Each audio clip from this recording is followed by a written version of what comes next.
All right, Hannah said, we bought a fixer-upper and got a quote for flooring out of curiosity. They quoted us $24,000. We bought the flooring and installed it ourselves. Total cost was $3,000. Love that. Sometimes curiosity will lead to a lack of curiosity once you find out the number. You're like, okay, maybe we learned to love the floors we have, you know?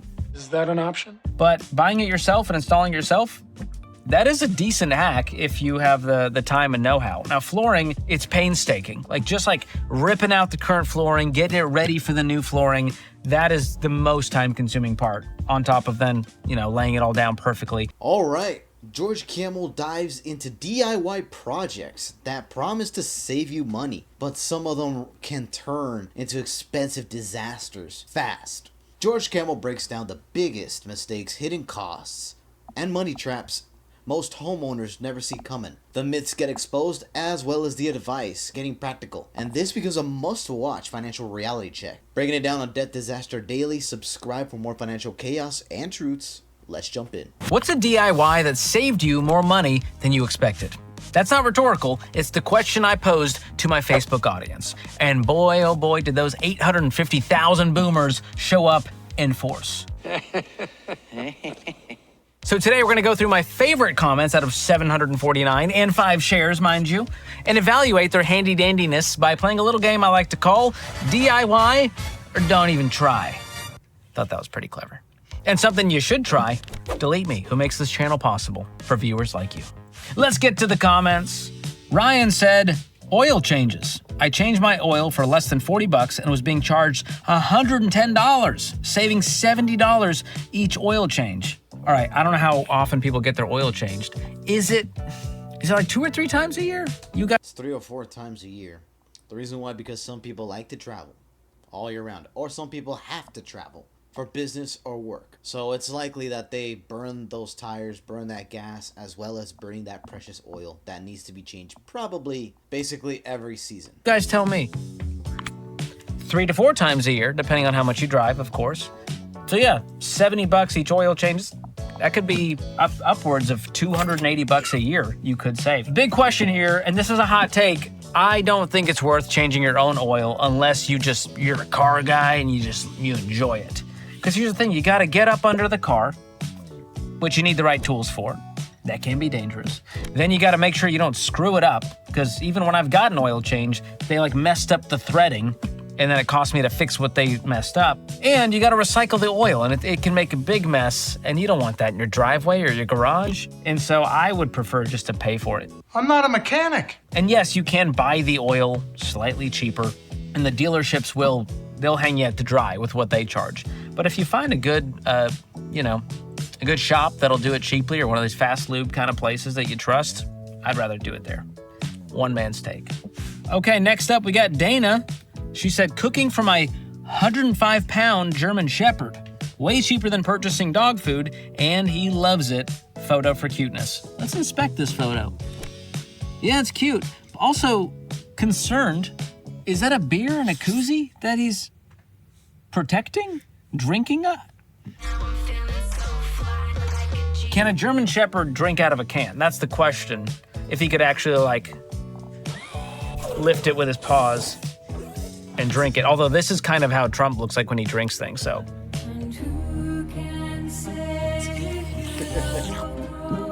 But this is a good one. 105-pound German Shepherd, that boy can eat. And so I imagine it's gonna cost a lot of money to keep that thing well fed. Otherwise, it's gonna get real upset. So cooking, yeah, I've heard of people cooking for their dogs. It's simple stuff. Don't get it twisted. But you can cook, ground chicken, ground beef, vegetables, all that kind of stuff. And if it's a good dog, a good boy will eat it. He's probably honestly eating healthier than most people in America. It's the sad truth. That's why he could tear you to shreds. The guy's ripped up. Would I do that for my dogs? I've thought about it. But again, I don't need my dogs eating better than I do. All right, I'm not eating a lean cuisine while my dog has grass-fed Wagyu. No thanks. Michelle, 1L, suspicious, but we'll let it ride. Having my kids move out. Dang! Now, based on the question, what's a DIY that saved you more than expected? I don't know how that's a do-it-yourself, but I guess you kicked your kids out and you didn't delegate it to someone else. But yeah, that will save you a lot of money once your kids move out and you get them off payroll, as they say. People love to say that. Yeah, once the kids are off payroll, Melinda and I, we're gonna hit the beach. They all sound like that. Very Ken Coleman vibes. You know what I mean? Too soon? I was talking about their burn rate. They love saying my burn rate with these kids, man. It's private school, man. It's taking me to the cleaners. A lot of isms that I prefer not to use. Ben is up next. Learning to snake my own drains instead of calling a plumber.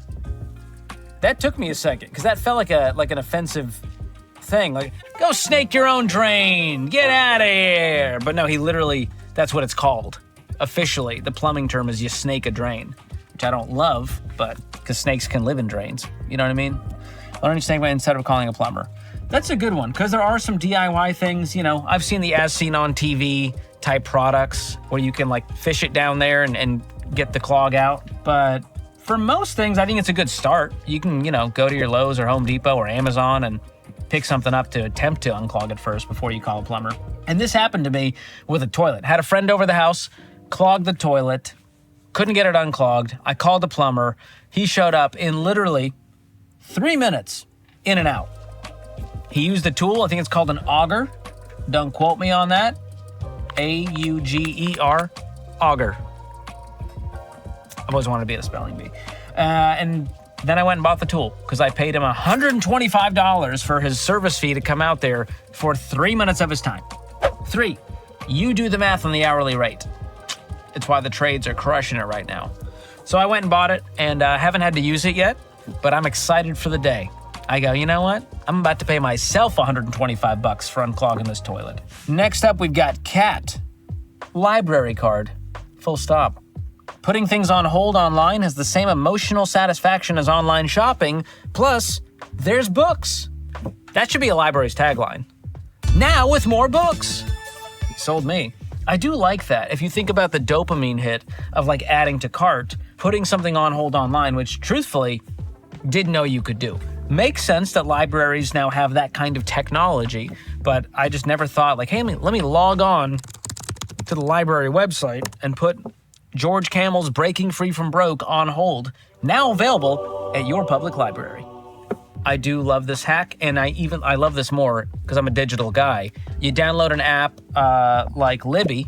The Libby app is fantastic, and you can actually get ebooks and audiobooks for free through your library, and I know that because my book is on there, and it's generally a lot of people waiting in line for that book.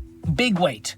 It's like 14 people are waiting for this book. I appreciate you guys, and I love that you're getting it for free, even if it doesn't feed my family.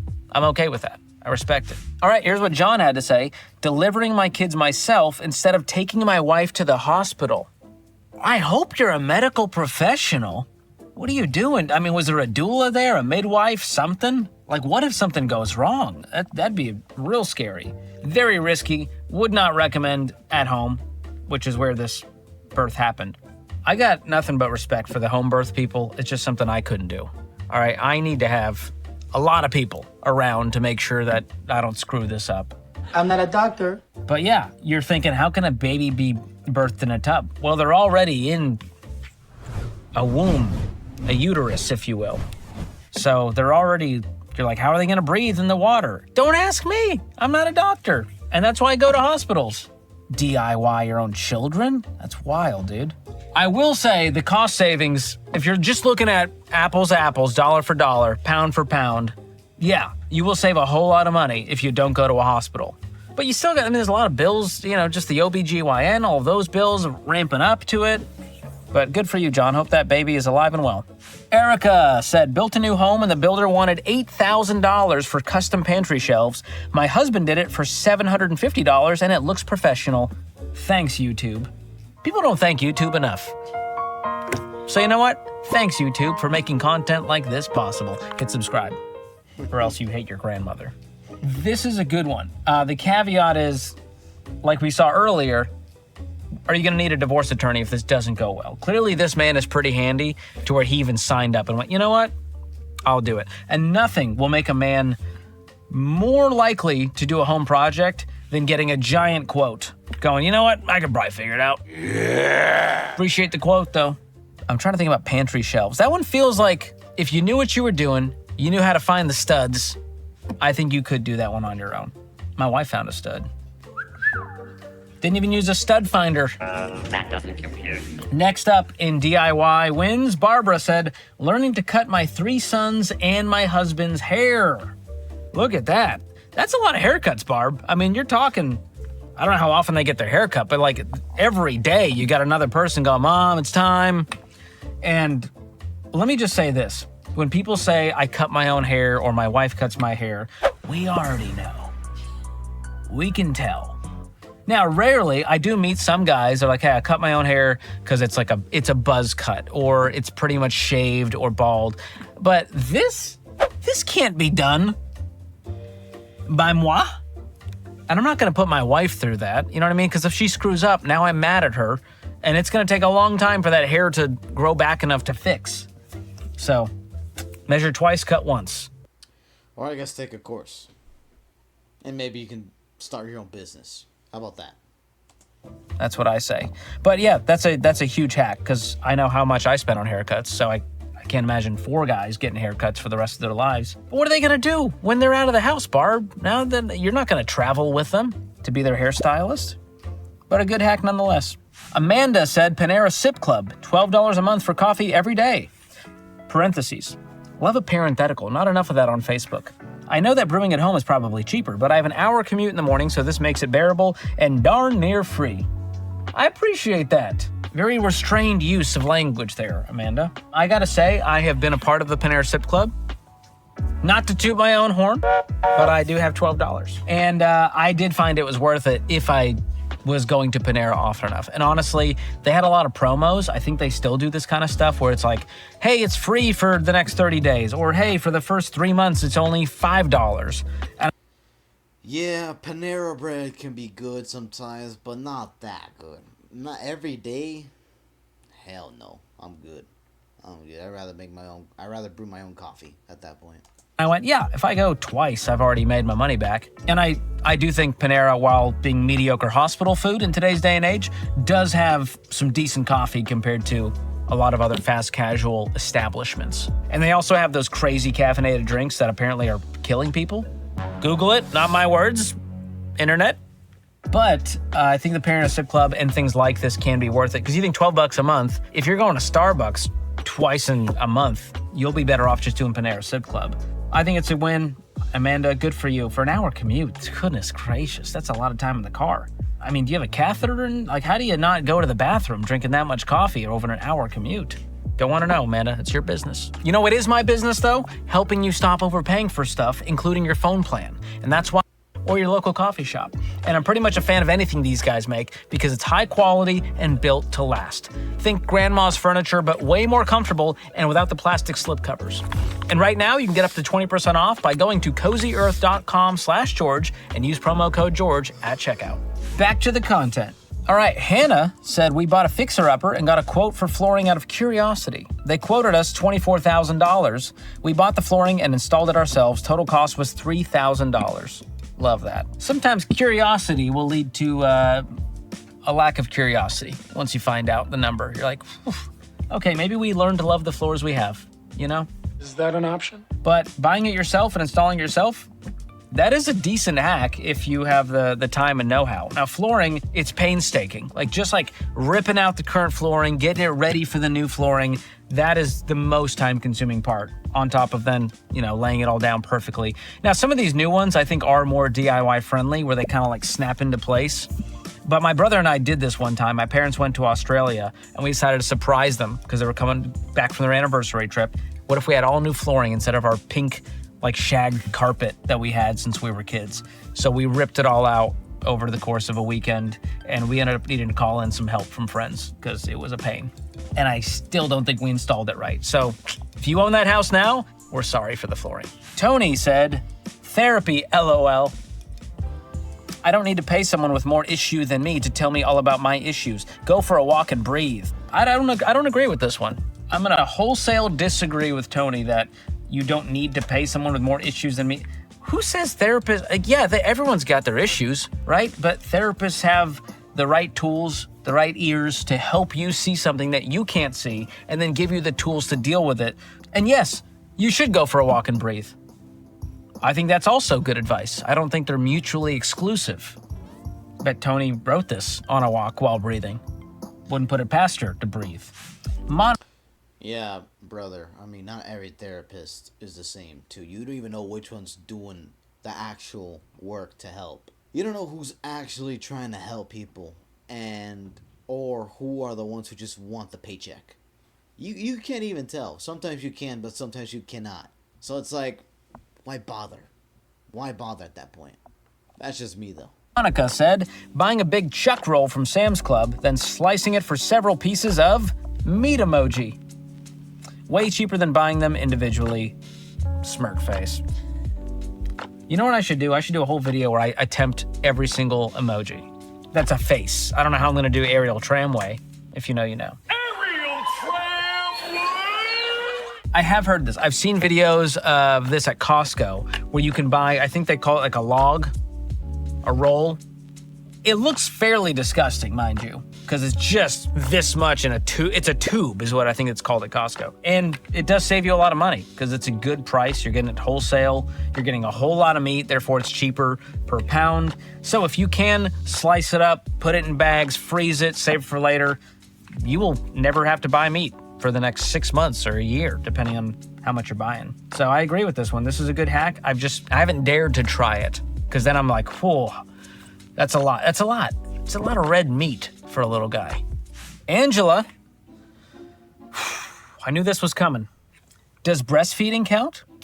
And she capitalized breastfeeding because I think it deserves capitalization. I'm with Angela on this one. Does breastfeeding count as a DIY that saves you money? Absolutely. I mean, I wouldn't even call it a DIY. I call it being a mother and feeding your kids. Not some formula crap or some powdered crap that could probably damage their brains or their nervous system. Do some research. Because the price of formula, as a guy with an infant, is astounding. And people say, you know, I always tell people, like, hey, having a kid, yes, it'll add a little bit to your budget, but it's not going to crush you. But formula is one of the most shocking things outside of diapers when it comes to cost. So breastfeeding, if you can do it, I know there's a whole spectrum on this. I'm not the foremost expert on should you breastfeed versus formula and how do the kids end up. None of my business. But I do know that if you can breastfeed and you want to do it, it will save you a lot of money. But what it will cost you is time and, you know, your physical body. That's a lot. But if you can do this, go for it. And you can even sell the breast milk, which is honestly a great side hustle. And I know this because I have been on the business end of that, having to purchase said breast milk and pick it up. And I feel... And let's not forget, there's some weirdos out there who are willing to buy that shit. Fucking nuts. Absolutely nuts. like a weirdo showing up at some random stranger's house and I'm like, hi, I'm here for the milk. Thank you. And I walk away with like 4 bags of breast milk. But that's real life, guys. And husbands, if you've done that, you're a real one. That's how you know she picked the right man, because he's willing to show up at a stranger's house to pick up a stranger's breast milk. And that's a sentence I never thought I'd say on this channel. And somehow, that is safe for homeschoolers. Well, the man fucked up if that's the case. Your woman should be able to breastfeed. Well, come on, man. I don't think I've ever said a safer sentence for homeschoolers. Safe for homeschoolers. All right, Emery said, hanging a clothesline outside and one inside. Family of 5, sad face. Electric Crazy High in Michigan. Wow, who's gonna tell her family that she's sad that they exist? This one, is this worth the DIY for I mean, I don't know how crazy high electric is. Like, is this $600 a month if you use the washer dryer? I mean, I guess it's the dryer. You're using the washer part, but the electric to use the dryer, I don't think is that much money. Like, I can check my own bill and show you. I don't know how they do it, truthfully. It feels like a scam that they know exactly what appliance is using what. Monthly summary, boom! All right, this is from 4 days ago, so this is accurate. $18 total for laundry. That's pretty impressive. I'll spend 18 bucks to avoid hanging things on clothespins. It's my mime work. Are you impressed? Unless you get paid for it. But I digress. And also outside, I mean, I guess you do the undergarments inside. The outer garments can hang on the outside because neighbors don't want to see. Do you have an HOA? Do they allow that? It's a lot for me. But good for you, Emery. You're putting in the work. Hope the kids are helping. Grit. I'm not just saying the word grit. There's a person out there whose name is Grit. And they said, where to start? Hubby does the brake pad replacements, paints the outside of the house, $6,000 in savings. Install a deck, $10,000 in savings. Me, weekly meal planning, baking bread, making Greek yogurt. It adds up. All right, let's start from the top here. First of all, not a fan of anyone using the word hubby in the comment section. I don't think he'd appreciate that. Don't ever say that again. Hubby does the brake pad replace. Okay, I've heard brake pads are fairly easy to replace. Never done it myself. No interest. But if there's anything that is like a DIY thing on a car, I think brake pads are it. Paints the outside of the house. That is a lot of work. We're talking tall ladders, depending on how tall your house is. And that does save you a lot of money. Installing the deck, $10,000. Yeah, he's a handy man. And you do the weekly meal planning, bake. I mean, this is like Little House on the Prairie. I love, this is old school. This is very traditional values. You know, the husband's gonna do the labor. The women are gonna be baking the bread, making the yogurt, doing the meal planning. Very trad wife vibes. It's very in right now, Grit. All right, you do the weekly meal planning, bake. I mean, this is like Little House on the Prairie. I love, this is old school. This is very traditional values. You know, the husband's gonna do the labor. The women are gonna be baking the bread, making the yogurt, doing the meal planning. Very trad wife vibes. It's very in right now, Grit. Unfortunately, there's not enough of that. And we need more of that. We need absolutely more couples like these. W, husband and wife, right there. That's how it should be. That's how it should be. Saving some bucks. And honestly, if the husband wanted to, or if the wife wanted to, they could probably do a side hustle with their work. Aside from the husband working their job and whatnot. But I digress. Alright guys, hope you guys learned today. I guess more of the story is figure out like your circumstances, figure out which DIY project works for you. And if you want to scale it up, if you have an interest in scaling up, go for it. And especially if you're drowning in debt. Especially if you're drowning in debt, you got nothing going on. Find a DIY project and maybe practice a little bit, and then maybe you could potentially start a little side hustle, pay off your debt, pay off whatever needs to be paid, and move on from that, and maybe scale up too in life. That's what I advocate in this channel. Debt Disaster Daily. Hopefully no more debt disasters if these projects come to fruition and end up being successful. That's what I advocate for. Anyways, guys, thank you guys for watching. This is Debt Disaster Daily. Subscribe if you haven't already. I know there's like 95% of y'all watching who are yet to be subscribed, so drop that sub button, comment down below, like the video, and we're out.